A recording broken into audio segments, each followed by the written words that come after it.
84তম জুমা সিরাত পর্ব 34। বিষয়বস্তু হলো ফাতেমা রাদিয়াল্লাহু তাআলা আনহু সাংসারিক জীবন এবং তার মৃত্যু। আমরা গত সপ্তাহে আলোচনা করতেছিলাম যে ফাতেমার বিবাহ এবং তার সাংসারিক জীবন নিয়ে। রাসূল ফাতেমাকে বিয়ে দেওয়ার পরে সংসার চলতেছে, কিন্তু আমাদের যেমন সাংসারিক জীবনে স্বামী স্ত্রীর মধ্যে মনোমালিন্য হয়, তারাও ব্যতিক্রম ছিলেন না। কিছু কিছু বিষয় নিয়ে তাদের মধ্যেও মনোমালিন্য হতো। আলী আর ফাতেমা ঝগড়া হলে রাসূল দুইজনের মাঝখানে বসাইয়া সমাধান করে দিতেন, মিলাই দিতেন। একদিন ফাতেমা রাদিয়াল্লাহু তাআলা আনহা আলীর সাথে রাগ করে বাবার বাড়িতে চলে গেছে। রাসূল ফাতেমাকে দেখলে হঠাৎ করে বললেন, ফাতেমা, এমন সময় তো তুমি আসো না, আলীর সাথে ঝগড়া করে আসছো নাকি? এ কথা আর বলার পরে ফাতেমা বলেন, জি, আপনার জামাতা আলীর সঙ্গে ঝগড়া করে আসছে। আলীর নামে অভিযোগ দিতে চাইলেন। রাসূল ফাতেমাকে থামিয়ে দিলেন আর বললেন, ফাতেমা, আলীর অসন্তুষ্ট অবস্থায় যদি তোমার মৃত্যু হয়, আমি রাসূল কিন্তু তোমার জানাজায় অংশ নিব না। এমন কড়া কথা বললেন, ফাতেমা আর জাগাত থাকলেন না, আলীর বাড়িতে ব্যাক করে চলে গেছে। এখানে রাসূল কি ভূমিকা পালন করলেন? মেয়ে যখন তার জামার সাথে ঝগড়া করে, রাসূল কি ভূমিকা পালন করেন? আল্লাহ রাসূল বলেন, আনা বুইস্তু মুআল্লিমান, আমি শিক্ষক হিসেবে তোমাদের কাছে প্রেরিত হয়েছি। আমার জীবন থেকে তোমাদের শিক্ষা নিতে হবে। আমরা আমাদের মেয়েকে বিয়ে দেওয়ার পরে অনেক সময় দেখবেন মেয়েরা জামার বাড়ি থেকে বাপের বাড়িতে এসে থাকতে শুরু করে। জামাইয়ের বাড়ির পরিবারের বিভিন্ন মানুষের নামে অভিযোগ, জামাইয়ের নামে অভিযোগ, বিভিন্ন কারণে তারা বিয়ের পরেও পিতার বাড়িতে আসে থাকে। আর আশ্রয় দেয় কি? পিতা মাতারই তো আশ্রয় দেয়। তারা ওটা জামাইকে শাসন করার চেষ্টা করে। অথচ রাসূল জামাইকে শাসন করে নাই, মেয়েকে শাসন করেছেন, প্রশ্রয় দেয় নাই। রাসূলের মতো আমাদেরকে ভূমিকা পালন করতে হবে। মেয়ে যদি বাপের বাড়ি থেকে চলেও আসে, এরপরেও আমরা তাদেরকে প্রশ্রয় দিব না, বলবো জামাইয়ের সাথেই হাজার দোষ থাকলে ওই জামাইয়ের সাথে তোমার সংসার করতে হবে, তার বাড়িতেই থাকতে হবে। শুধু মেয়েরা বিয়ের পরে কিছুদিনের জন্য বাড়িতে বাবার বাড়িতে এসে বেড়াবে, কিন্তু ঢালাওভাবে আসবে, এটা ইসলাম সাপোর্ট করে না। মেয়েদের আসল বাড়ি হলো স্বামীর বাড়ি। সুতরাং ঝগড়া লেগে আসলে ফিরাইয়া দিবেন, ঝগড়া মিটে যাবে। আর যদি আপনারা আশ্রয় দেন, দেখবেন 2 দিন পরে পরে ঝগড়া হয়। এই জন্য পিতামাতাদেরকে ভূমিকা পালন করতে হবে। মেয়েকে কখনোই বিয়ের পরে নিজের বাড়িতে রাখবেন না, এতে করে মেয়েটা স্বামীর সংসার ঠিকমতো করবে না, সংসারে অশান্তি সৃষ্টি হবে।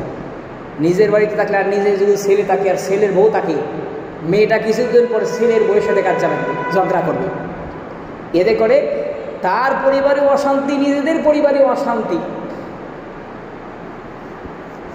রাসূলের শিক্ষা হলো মেয়েরা সবসময় স্বামীর বাড়িতে থাকবে, মেয়ের বাড়িতে বাপের বাড়ি থাকবে না বিয়ে দেওয়ার পরে। ফাতেমা রাদিয়াল্লাহু তাআলা আনহা রাসূলের 4টা কন্যা, এর মধ্যে একটা বড় মেয়ের নাম হলো জয়নাব, যাকে আবুল আসের সঙ্গে বিয়ে দিয়েছিলেন। যতদিন সংসার করেছেন কোনো অভাব অনাটন ভোগ করে নাই, কারণ আবুল আস বড় ব্যবসায়িক ছিলেন। রাসূলের দ্বিতীয় কন্যা ফাতেমা আর দ্বিতীয় কন্যা রুকাইয়া, ওনাকে বিয়ে দিয়েছিলেন সাহাবীদের মধ্যে যিনি শিল্পপতি ছিলেন, ওসমানের কাছে। ওসমান, ওনার ঘরে কোনো অভাব নাই, কোনো কিছু করে অভাব নাই, বড় শিল্পপতি, বড় ধনাঢ্য মানুষ। ওসমানের স্ত্রী রুকাইয়া যখন মারা গেল, রাসূল তার দ্বিতীয় কন্যা উম্মে কুলসুমকে তার কাছে বিয়ে দিলেন। অর্থাৎ ওসমান শালিকে বিয়ে করলেন, স্ত্রী মারা যাওয়ার পরে শালিকে বিয়ে করা যায়, কিন্তু যেহেতু শালিকে বিয়ে করা যায় সেজন্য শালির সঙ্গে কিন্তু পর্দা করতে হবে, স্ত্রী জীবিত থাকতে হবে।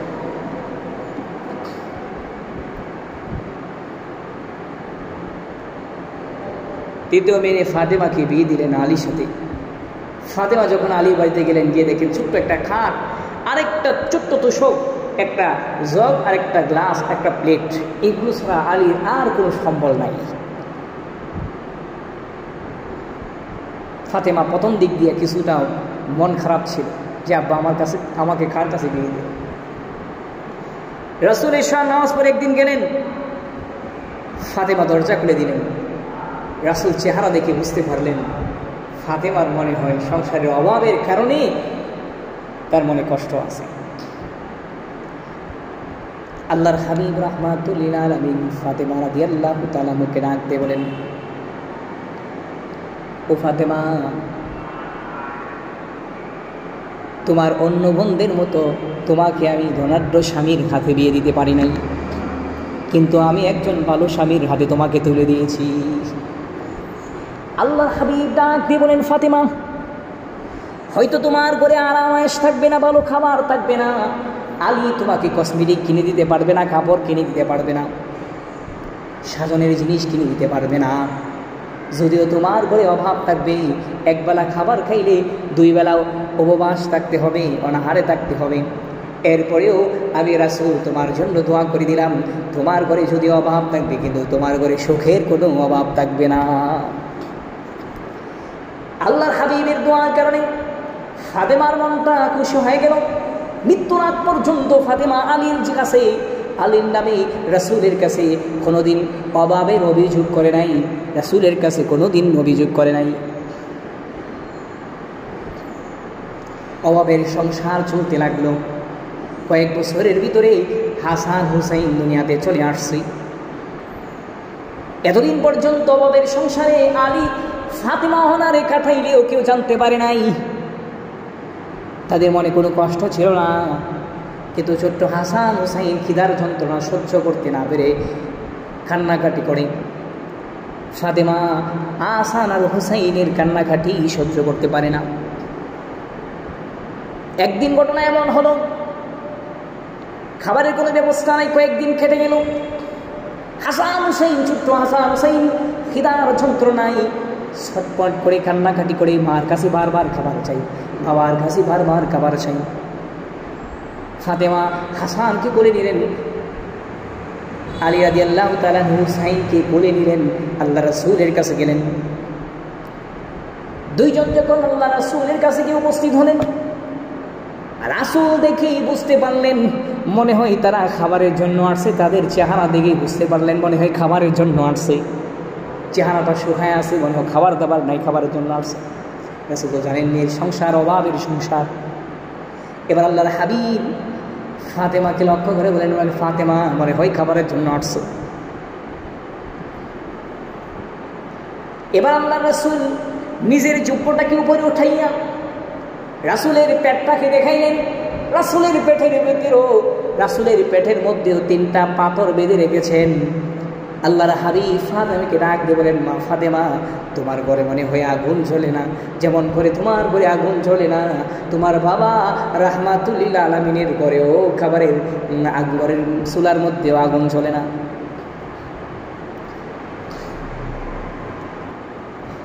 ফাতেমা বুঝতে পারলেন রাসূলের কাছে খাবার নাই। আলী আর ফাতেমা এবার বাড়িতে চলে গেলেন। ফাতেমা রাদিয়াল্লাহু তাআলা ঘর থেকে একটা চাদর নিয়ে আসলেন, যে চাদরটা রাসূল তার মেয়ে ফাতেমাকে বিয়ের সময় উপহার দিয়েছিলেন। আলীকে ডাক দিয়ে বলেন, আলী, এবার গিয়ে আমরা দুইজনে অনাহারে থাকলেও তো কোনো কষ্ট নাই, কিন্তু হাসান হুসাইনের চিৎকার তো সহ্য করতে পারি না, জানি শেষ সম্বলটুকু আপনি চাদরটুকু বিক্রি করে দিন, যেই টাকা পাবেন সেই টাকা দিয়ে হাসান আর হুসাইনের জন্য কিছু খাবার নিয়ে আসেন। আলী চাদর নিয়ে চলে গেল। হযরতে আলী বাজারের দিকে রওনা হলেন। বাজারে গিয়ে চাদরটা বিক্রি করে দিলেন 6 টাকায়। 6 দিরহাম এই বাজার চাদরটা বিক্রি করার পরে এই 6 দিরহাম দিয়ে খাবার কিনে নিয়ে আসতেছেন হাসান হুসাইনের জন্য। পথের মধ্যে এক ভিক্ষুকের সাথে দেখা, এক দরিদ্র অসহায় ব্যক্তির সঙ্গে দেখা। অসহায় ব্যক্তি আলীকে ডাক দিয়ে বলেন, আলী, হাতে দেখা যায় খাবার, আমিও খুব অনাহারে আছি, দয়া করে তোমার খাবার করি, আল্লাহর হস্তে আল্লাহর সন্তুষ্টির জন্য খাবারগুলো আমাকে দিয়ে দাও, আমাকে দান করে দাও। যখন আল্লাহর সন্তুষ্টির জন্য বলছে, আল্লাহর হস্তে বলছে, আলী সঙ্গে সঙ্গে খাবারগুলো দান করে দিলেন। হাসান হুসাইনের কথা ভুলে গেছে। আল্লাহর হস্তে বললে কাউকে ফিরিয়ে দিতে নাই। ভিক্ষুক যদি আমাদের ঘরে আইসা আল্লাহর হস্তে বলে আমরা কিছু দিব, এটা আল্লাহর সন্তুষ্টির জন্য। এবার আল্লাহর হাবিব আলী রাদিয়াল্লাহু তাআলা আনহু বাড়িতে গেলেন। হাসান হুসাইন দৌড়ে আসছে, আব্বা খাবার নিয়ে আসছে। দৌড়ায় গেলেন, গিয়ে দেখেন হাত খালি। আলী রাদিয়াল্লাহু তাআলা হাসান হুসাইনকে কোলে নিলেন, চুমা করলেন, আদর করলেন, নামায় দিলেন। ফাতেমা বলেন, চাদর দিয়ে বাজারে পাঠাইলাম, হাতে চাদরও নাই, খাবারও নাই, টাকাও নাই, চাদরটা কি করলেন? আলী রাদিয়াল্লাহু তাআলা জবাব দেই না, ঘর থেকে বের হয়ে পড়ছেন। হযরত আলী যখন ঘর থেকে বের হইলেন, ঘর থেকে বের হওয়ার পরে আলী তাকায় দেখেন একজন লোক উট নিয়ে দাঁড়ানো। লোকটা আলীকে ডাক দিয়ে বলেন, আলী, আপনার কাছে আসছিলাম এই উটটা বিক্রি করার জন্য। আলী কয়, ঘরের মধ্যে খাবার নাই, খাবার কেনার টাকা নাই, উট কিনবো কিভাবে? ওই আগন্তুক লোকটা বলতে লাগলো, আলী, আমি আপনার কাছে বাকিতে বিক্রি করে দিলাম, এই উটটা আপনি বাজারে বিক্রি করে এর লাভ রেখে মূল টাকাটা আপনি আমাকে দিয়ে দিন। আপনার কাছে আমি 100 টাকায় বিক্রি করলাম, এবার আপনি এটা বাজারে গিয়ে বিক্রি করে দিন। আলী রাদিয়াল্লাহু তাআলা আনহু উটটাকে বাজারে দিকে রওনা। পথের মধ্যে আরেকজন লোক আলীর সাথে দরদাম করে যে উটটা আমার কাছে বিক্রি করে দাও, 160 দিরহাম তোমাকে দেব, 160 দিরহামে বিক্রি করে দাও। আলী চিন্তা করে, মালিককে 100 টাকা দিলে 60 দিরহাম তো আমার থেকে যাবে। আলী 160 দিরহামে উটটাকে বিক্রি করে দিলেন। এবার আলী 160 দিরহাম নিয়ে যাচ্ছেন। এবার উটের মালিককে 100 টাকা দিয়ে দিলেন, আলী 60 টাকা আছে। 60 দিরহাম দিয়ে হযরত আলী বাজারে চলে গেলেন। বাজার করে 2 হাত ভর্তি বাজারের ব্যাগ নিয়ে বাড়ির উদ্দেশ্যে রওনা হয়ে গেছে। ফাতেমা দরজা দিয়ে দেখতে লাগলেন আলী আসতেছে। 2 হাতের মধ্যে বাজারের ব্যাগ, আর ব্যাগের মধ্যে খাবার ভরপুর আছে, ভরপুর খাবার ভরপুর। ফাতেমা তখন দরজার সামনে এসে বলেন, একটা চাদর দিয়েছিলাম বিক্রি করার জন্য, এই চাদরটা 2-3 হাত দিরহাম বিক্রি করা যাবে। 2-3 দিরহাম দিয়ে তো এতগুলো খাবার কেনা সম্ভব না। আপনি আমার কাছে বলুন, কি এত টাকা কোথায় পাইলেন?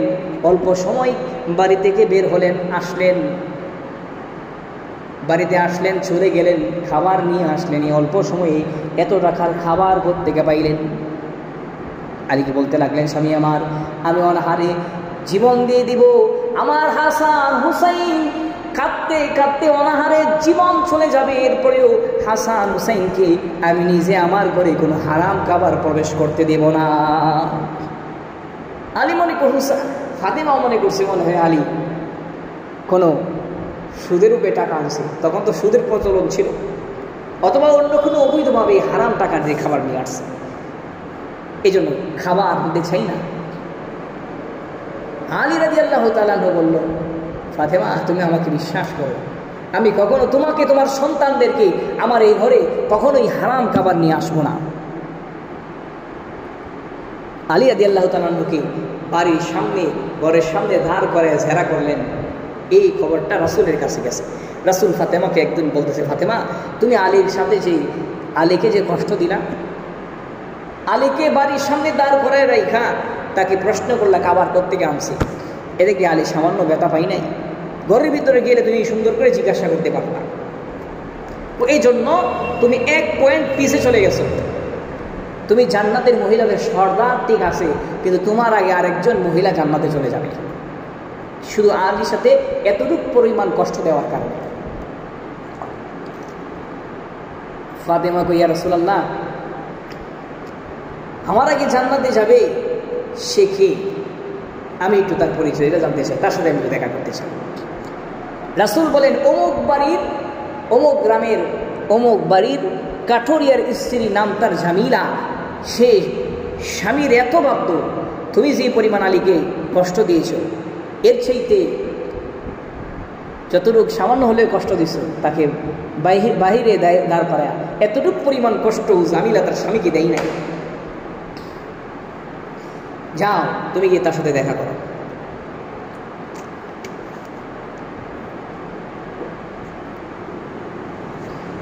ফাতেমা চলে গেলেন সকালবেলায় ওই মহিলার বাড়িতে।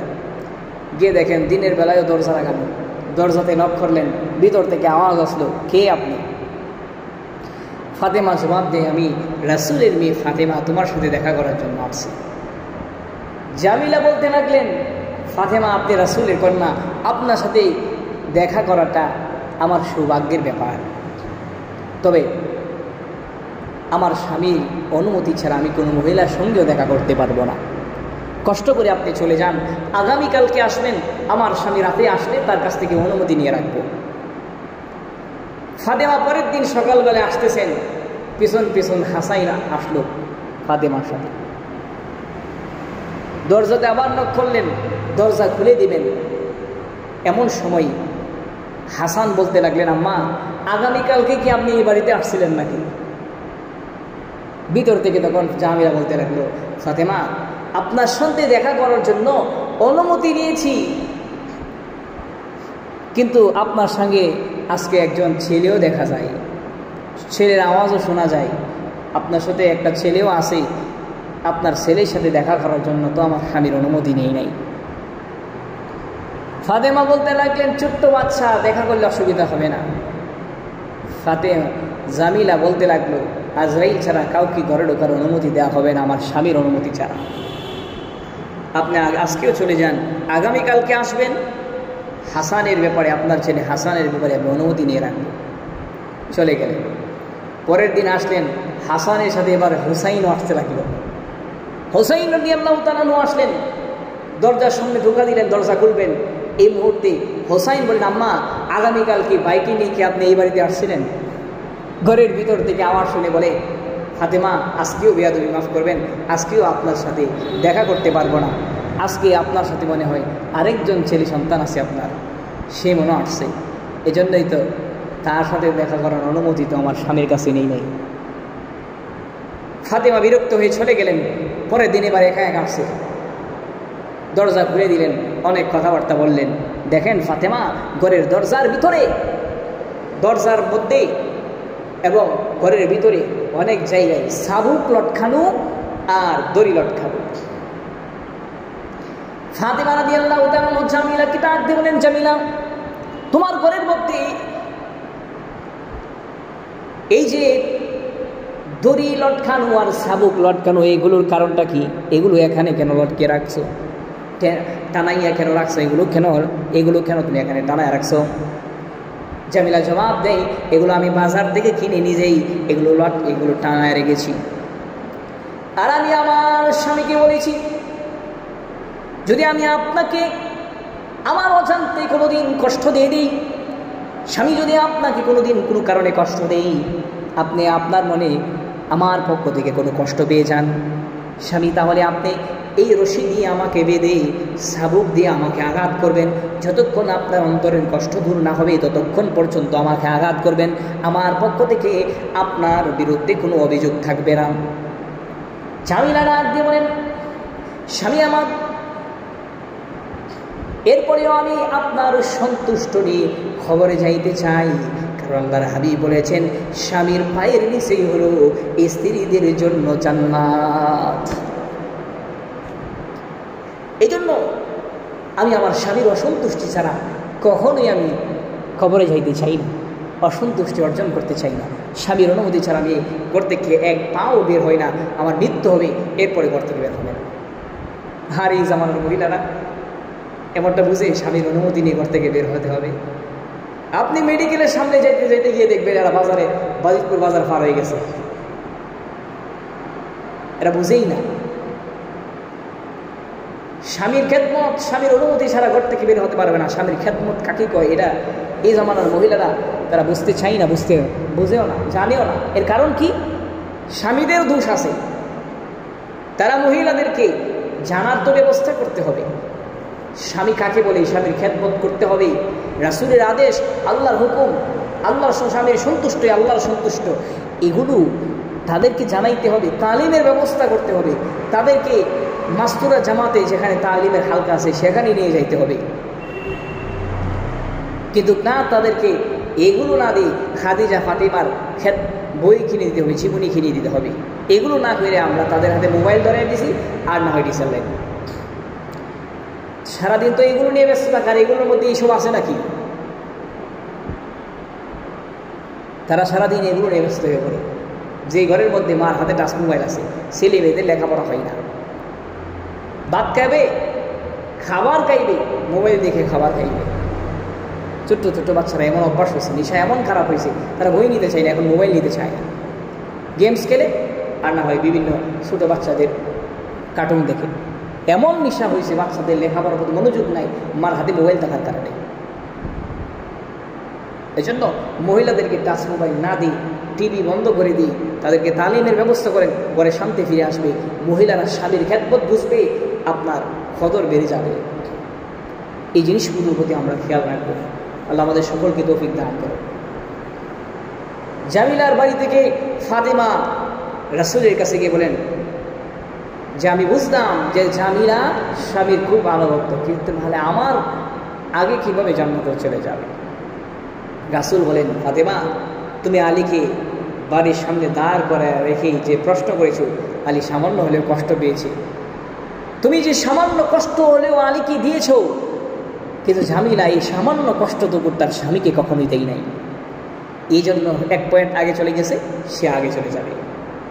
আল্লাহর হাবিব বলেন, ফাতেমা যেদিন আমি রাসূল জান্নাতে যাব, উটের উপরে বসে আমি জান্নাতে যাব, আর আমার উটের লাগাম ধরে বেলাল টানতে টানতে আমি রাসূলের আগেই জান্নাতে প্রবেশ করে যাবে।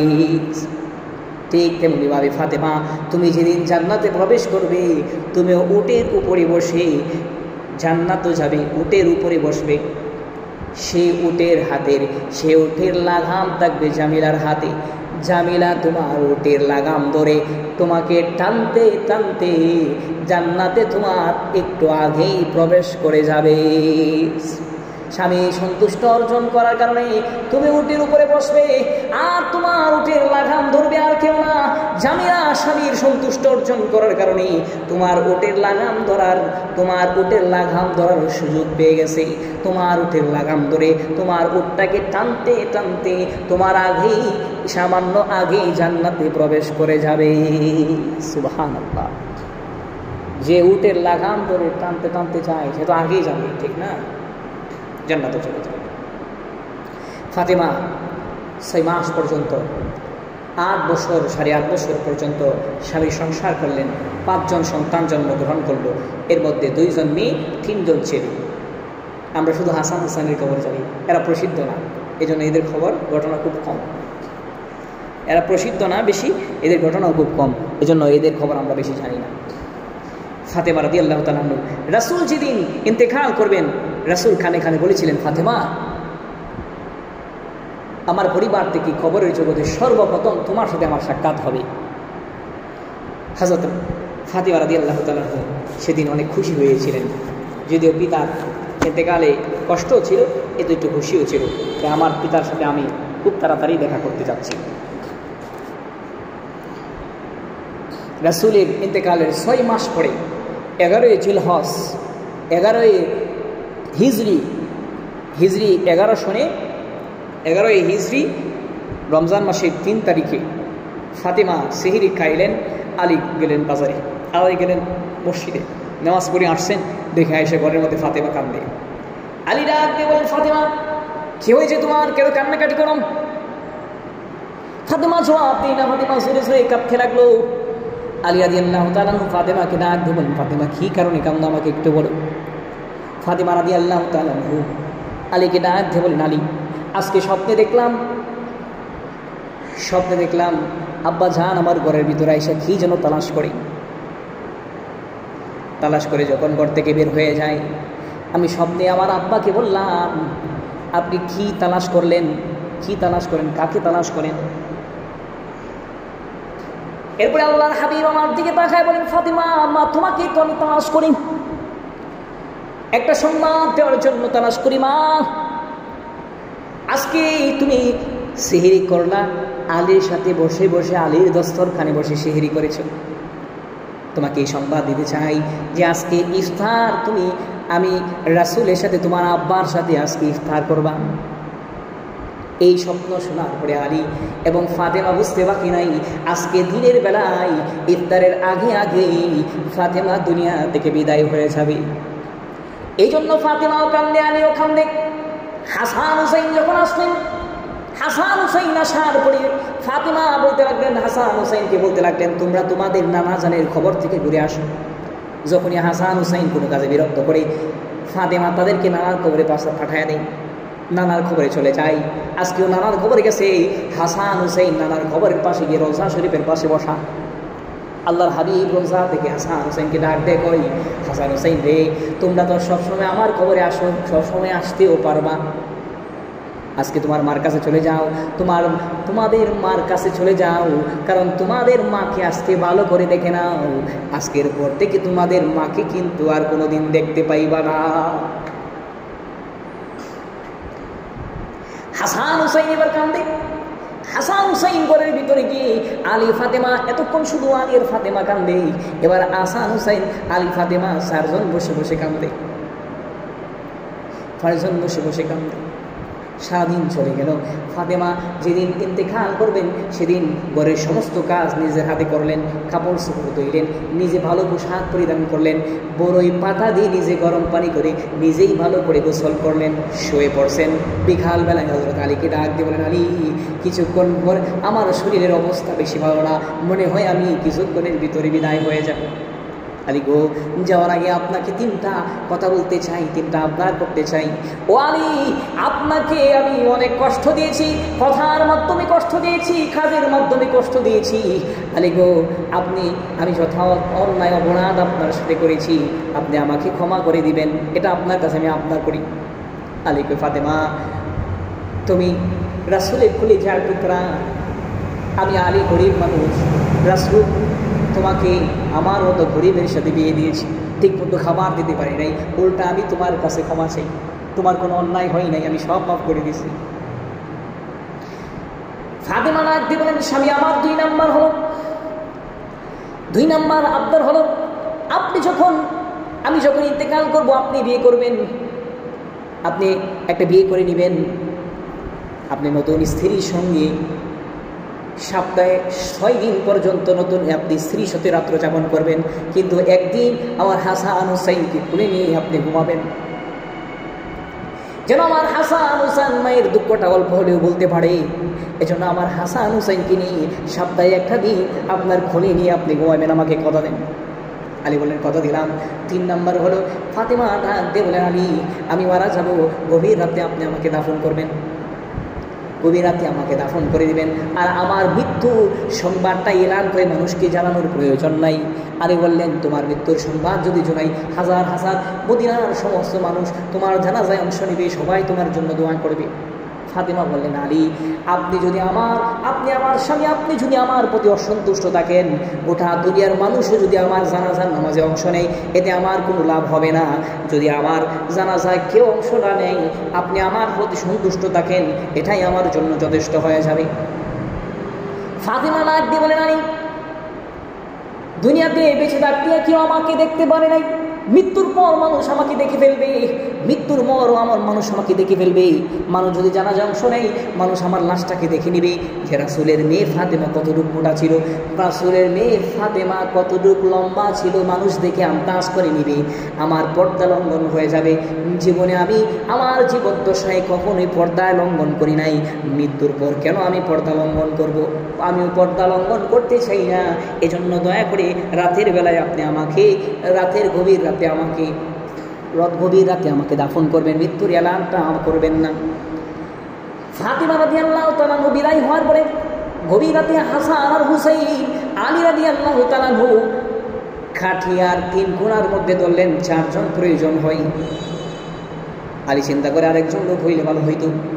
এমনি আলী তাকায় দেখি ফাতেমার, আলী তাকায় দেখি আবু যর গিফারি, রাসূলের সাহাবী আবু যর গিফারি আসলেন। আবু যর গিফারি আয়েশা খাটিয়ার আরেকটা কোণার মধ্যে ধরে বললেন, আলী চলো জান্নাতের বাকির দিকে চলো, জান্নাতি বাকি খবর শ্রেণীর দিকে চলো। আলী আশ্চর্য হয়ে আবু যর গিফারিকে প্রশ্ন করেন, আবু যর, ফাতেমার মৃত্যুর সংবাদ তো আমি কাউকে শোনাই নাই, ফাতেমার মৃত্যুর শূন্যতা এই বাড়ির বাইরে তো যাই নাই, তুমি কিভাবে জানলা? আলী, ঈশার নামাজ পড়ে যখন ঘুমাইলাম আল্লাহর হাবিব স্বপ্নে আমাকে দেখা দিলেন, বলতে লাগলেন, আবু যর, আমার মেয়ে ফাতেমা আজকে দুনিয়া থেকে বিদায় হয়ে গেছে, ফাতেমার খাটিয়া ধরার জন্য আরেকজন লোক প্রয়োজন, তাড়াতাড়ি করে ফাতেমার বাড়িতে যাও। আবু যর বলেন, যাও। তখনই আমি রাসূলের কথা অনুযায়ী আসলাম। জান্নাতুল বাকি গুরুস্থানী 4 জন নিয়ে গেলেন, খবরের পাশে রাখছেন। খবরের পাশে দাঁড়ায় আবু যর গিফারি খবরকে ডাক দিয়ে বলেন, খবর রে, তোমাকে আজকে তোমার মধ্যে কাকে রাখা হবে জানোনি? হাজিহি সাইয়্যিদাতুন সাহিয়াতুল জান্নাহ, জান্নাতি মহিলাদের সর্দারনি। হাজি উম্মু হাসান আল হুসাইন, হাসান হুসাইনের মা ফাতেমাকে রাখা হবে। হাজিহি জাওজাতু আলীন, আলী রাদিয়াল্লাহু তাআলার স্ত্রী ফাতেমাকে রাখা হবে। হাজিহি বিনতু সাইয়্যিদাতু বিনতু রাসূলুল্লাহ সাল্লাল্লাহু আলাইহি ওয়াসাল্লাম, দুজাহানের বাদশা আল্লাহর হাবিবের কন্যা ফাতেমাকে তোমার মধ্যে রাখা হবে। খবর থেকে আওয়াজ আসতে লাগলো, আবু যর গিফারি, আমি খবর হলাম অন্ধকার ঘর, আমি খবর হলাম সাপ বিচ্ছুর ঘর, আমার কাছে পরিচয় দেওয়ার প্রয়োজন নাই। আলী গো, ও আবু যর, আমার কাছে কে রাসূলের কন্যা আমি চিনি না, হাসান হুসাইনের মাকে চিনি না, জান্নাতের মহিলাদের সর্দারনিকে চিনি না, আলীর স্ত্রীকে চিনি না, আমি চিনি ঈমান আমল। ঈমান আমল যদি নিয়ে আসে তাহলে আমি খবরটা জাহান্নামের টুকরা হয়ে যাবে, আর আমি খবরের মধ্যে যদি ঈমান আমল নিয়ে আসা হয় তাহলে খবরটা মুহূর্তের মধ্যে ওই ব্যক্তির জন্য জান্নাতের টুকরা হয়ে যাবে। আলী খবর এই জমা ফাতেমার জন্য দেই নাই, মানুষকে জানানোর জন্য দিছি যে ঈমান আমল নিয়ে আসো। ফাতেমার এই ঘটনা থেকে আমাদের অনেক শিক্ষা আছে। এর মধ্যে 1 নম্বর শিক্ষা হলো, আমাদের বাড়ির মহিলারা যদি মারা যায় তাহলে আমরা এলান করব না, মসজিদের মাইকে এলান করব না। মহিলারা জানাজার মধ্যে কম মানুষ হইলে ভালো মহিলাদের, এবং বেগানা পুরুষদেরকে আমরা দেখাইব না তাদের চেহারা। জীবিত থাকা অবস্থায় যে মহিলাটা পুরুষের সাথে দেখা করা যায় নেই, মৃত্যুর পরেও যায় না। সারা জীবন যদি মহিলারা ফর্দা নাও করে, মৃত্যুর সময় তো কমপক্ষে তার শেষ সময়ে ফর্দার সাথে তাকে দুনিয়াতে বিদায় করা উচিত। এটা আমাদের আত্মীয় স্বজনদের দায়িত্ব, পরিবারের লোকদের দায়িত্ব। বেগানা পুরুষদেরকে মৃত্যুর পর তার চেহারা দেখাইব না, মসজিদের বাইকে এলান করবো না, জানাজা নামাজের মধ্যে যে প্রয়োজন দাফন করার জন্য এই মহিলার ভাই, মহিলার বাপ, মহিলার স্বামী, তার সন্তানেরা অথবা তার ভাতিজা ভাইগনা, এরা গিয়ে আমরা দাফনের কাজটা সারব কয়েকজনে মিলে। আর মহিলাদের জানাজার নামাজে পড়ে দোয়া করার জন্য আমরা অপেক্ষা করার প্রয়োজন নেই। জানাজা নামাজ শেষ সবাই চলে যাব, শুধু আত্মীয় স্বজন, নিকট আত্মীয়রা ব্যতীত। এই কাজটা আমরা করার চেষ্টা করব, কারণ সর্বশেষ তাকে যদি আমরা বিদায় দেওয়ার সময় যদি ফর্দার সাথে বিদায় নাই দিই, তাহলে মহিলাটার কপালে দুর্ভাগ্য ছাড়া কিছুই না। যে সারা জীবন যদি ফর্দাও করে থাকে, শেষ সময় তার পর্দা নাই, আর সারা জীবন পর্দা না থাকলে শেষ সময়েও পর্দা নাই। এতে করে শেষ বলা যাক, সব বলা তার।